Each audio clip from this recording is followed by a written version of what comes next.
Hello, good afternoon, viewers. Welcome to another edition of the program Nigeria Now, where we discuss happenings in the country. We try as much as possible to bring it to the table and also make you to be involved, by making sure you drop your comment on Facebook as well as on YouTube because your comments are always welcome.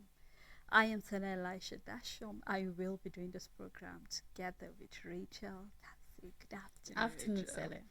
All right, we have quite a number of issues we would love to discuss. And just to let you know that the IPMAN, talking about the independent marketers, have said that they will be buying petrol, that whoever sells it best, whether it's the NNPC or the Dangote, they said the price that is best for them is what they will be going for.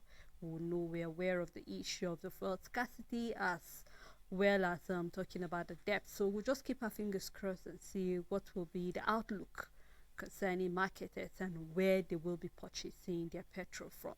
Now let's get into the matters of the day. Of course, we are aware of the kidnapping that took place in Kaduna yesterday, where terrorists actually invaded Birnungwari there in Kaduna State, where they actually kidnapped about two nurses and a number of patients. The number is yet to be known, but quite a number of patients as well. We're seeing some already died. So this is really sad when talking about the issue of insecurity in the country Nigeria.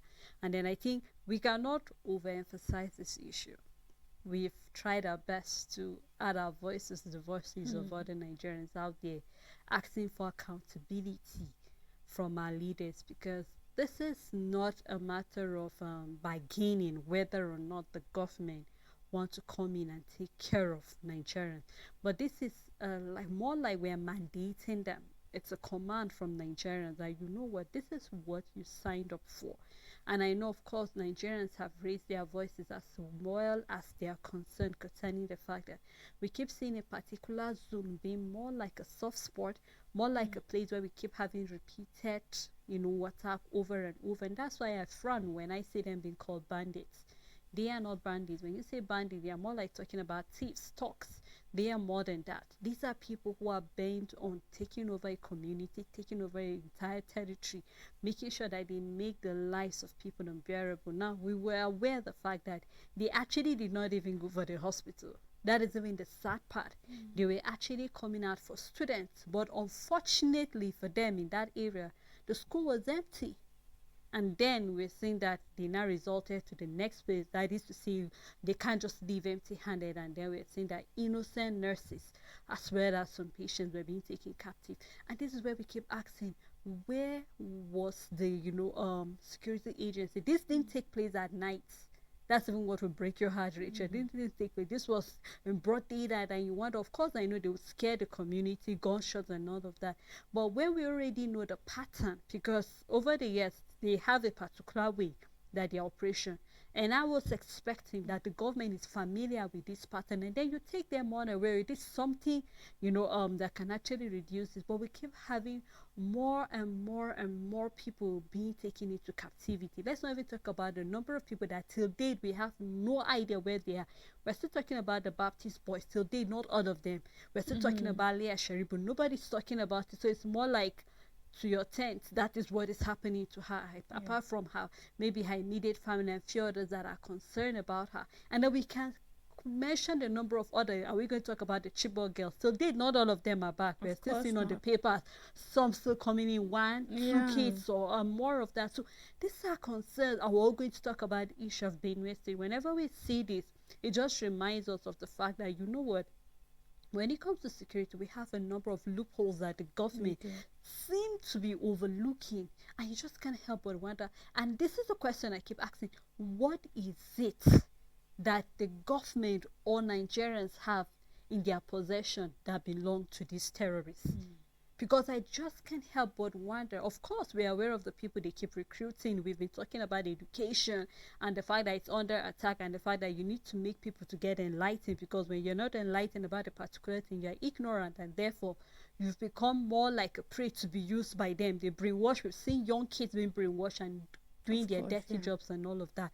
And you just can't help but wonder where is safe right now in Nigeria. You're not safe in school, you're not safe in the hospital, Yeah. you're not safe on the road, you're not safe anywhere whatsoever. So each time you go out and you're back safely, it's a testimony on its own already. So this is where we need to ask the government, what are you doing regarding issues like this? Yesterday we saw number of armies that are actually retiring or actually resigning, and we hear the Resigning, yeah. army saying that, I mean, no, they are not actually that you have the choice to, to resign voluntarily and all of that. But we know the way procedures are in the army. You don't just, resign just like that. So these are just questions we keep asking. I remember you in the morning saying the fact that there's a need for recruitment, but beyond that, what other intelligence is the government putting in place to protect lives and properties?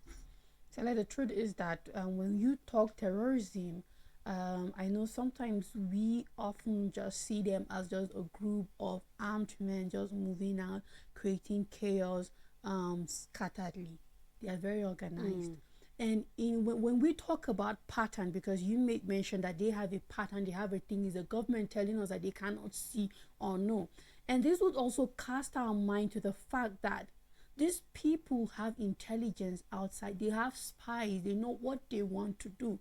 And by virtue of knowing their patterns, we are supposed to be, the government is supposed to be 10 steps. And that's why we keep saying, if until the government decides to be 100 steps ahead of terrorists in this country, we are yet to win this war against terrorism. It's going to remain there, it's going to thrive, it's going to grow bigger and better for the terrorists, and of course not for Nigerians. Now, the news might have it out there that these terrorists had wanted to go to school, but I want to believe that they have information, knowing fully well that the school we are targeting, the students are not yet back there, because if the students are there, there would be information. Now, this might be the news that we have here. What if the main target has always been the hospitals?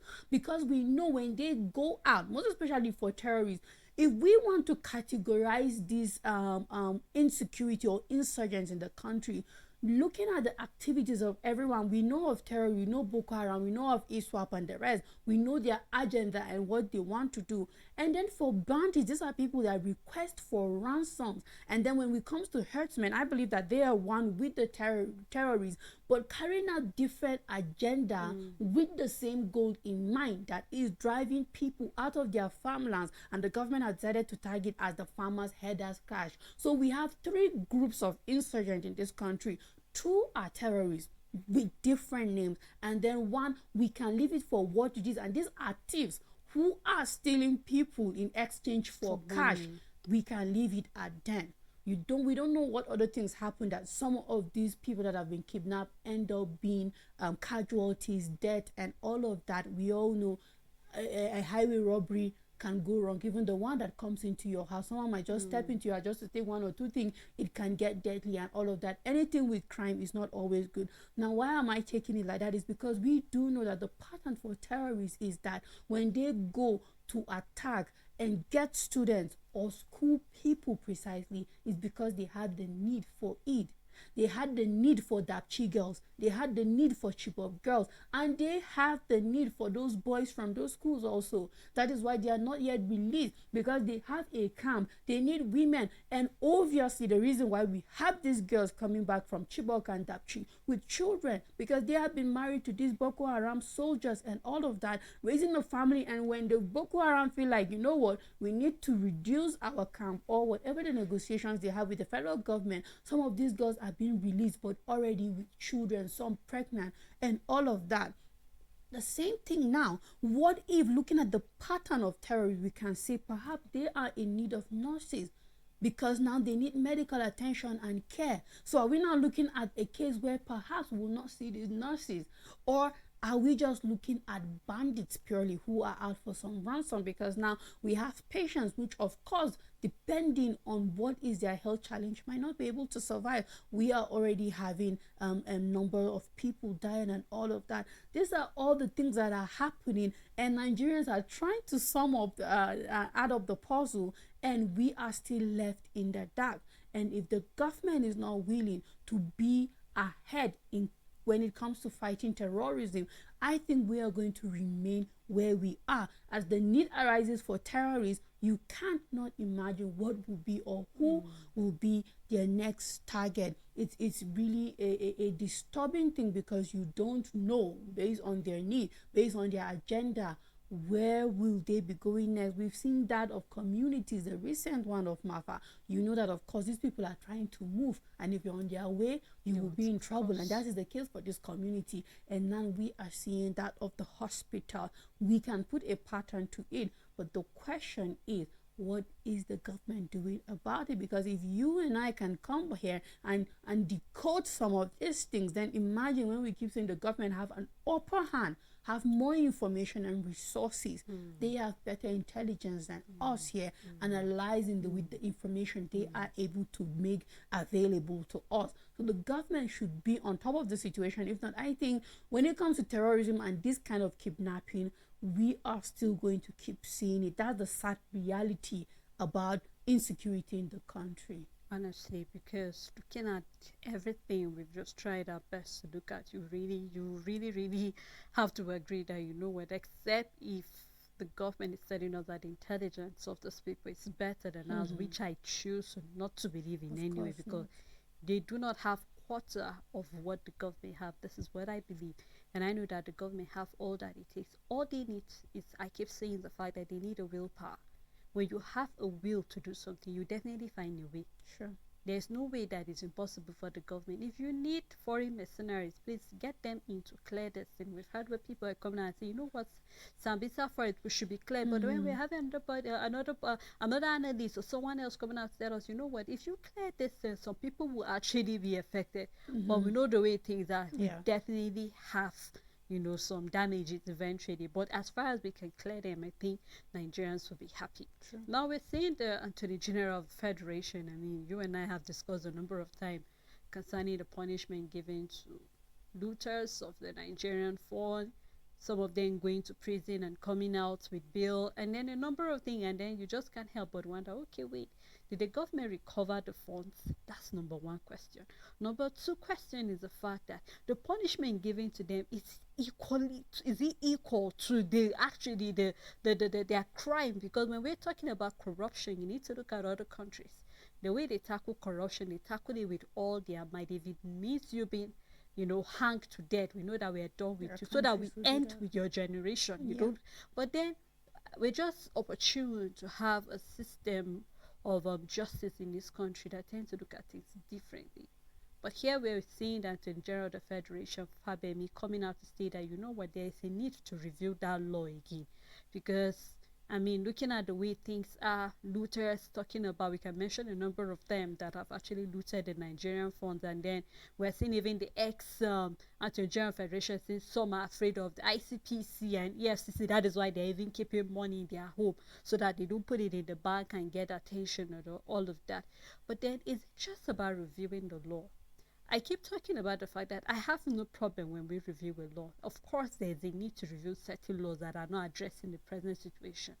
But then it's one thing for you to review, it's another thing for that law to be implemented. We have a problem with implementation of law in this country.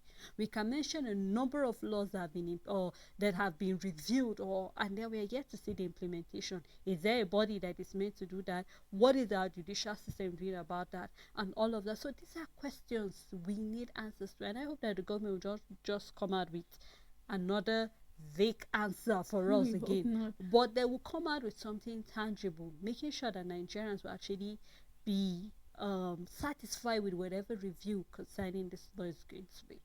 Stella, I just try to search for words to describe corruption in Nigeria. And as far as I'm concerned, corruption in Nigeria is like a hydra, a mystical being that when you, a mystical creature rather, that when you cut off one head, two more heads grow out of it. True. So how do you kill such a creature? Is by setting it ablaze, the whole entire thing. Because when you cut off one head, two more heads spring up. That's corruption in Nigeria. When you cut off one head, there's just more heads waiting to grow out of that one neck that you were able to cut off one head. But then you set it ablaze, and that is where our government is failing to solve corruption. They are failing to set the whole thing ablaze. It is only a corrupt government that will make a constitution to pardon looters that have been found guilty. It doesn't make sense. If you're on bail on suspect, Sele, is understood. You're a suspected criminal. You're suspected to have stolen 90 billion naira, and you're being kept in custody, and there is a bail. Yes. But how could you be found guilty and sentenced and then having a pardon? And you asked a very good question. When they are being arrested, is the money recovered? No. Sele. No, you can't recover what a thief have stolen. If a thief got 3 million from you and you manage to find him the next day, you'd only be able to get 1 million back. And we are looking at people that have spent years stealing the Nigerian money. And is there any punishment that is enough? No. Look at the $3.7 billion for the Mambila power plant project. Taking back over 10 years.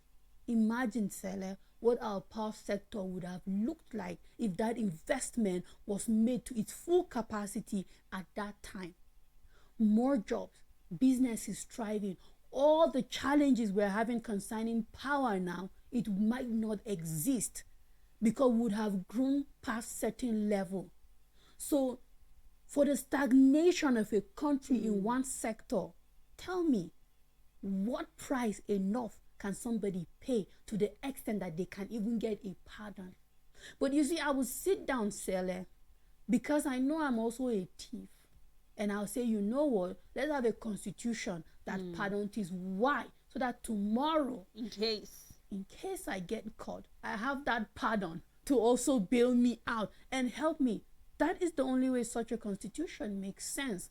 Because if you are truly trying to fight corruption to its root, you will set it ablaze completely and not cut the head off. Because even if it is a family member that bailed out that person, is still from the reservoir of the looted funds that person must have gotten.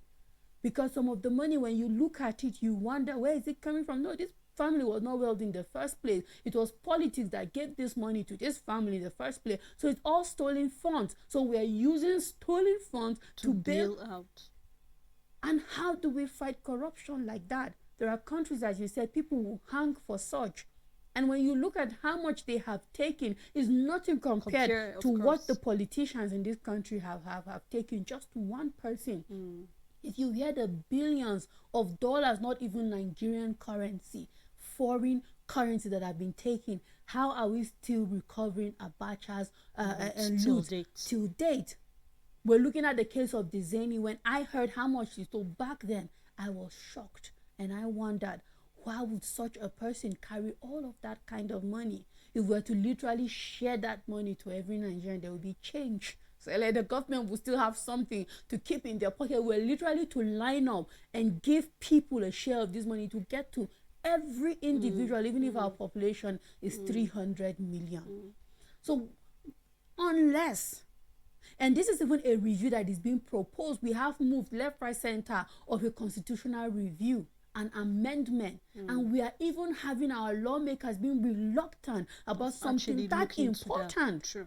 So if they are reluctant to review a constitution with other pressing issues that really need to be reviewed, do you think we have government and leaders that will be willing to sit down and review a law that will indict virtually all of them?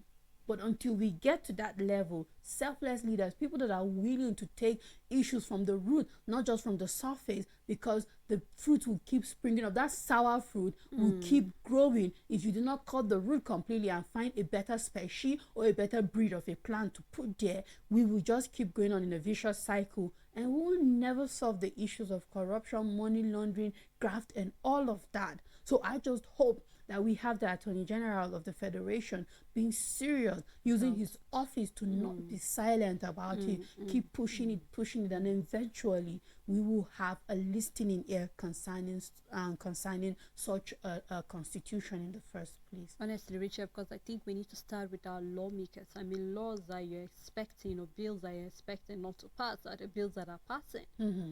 I mean, we saw in Nigeria, we're talking about the change of the national anthem, and then you cannot help but wonder, is this supposed to be the priority presently with what is going on in the country?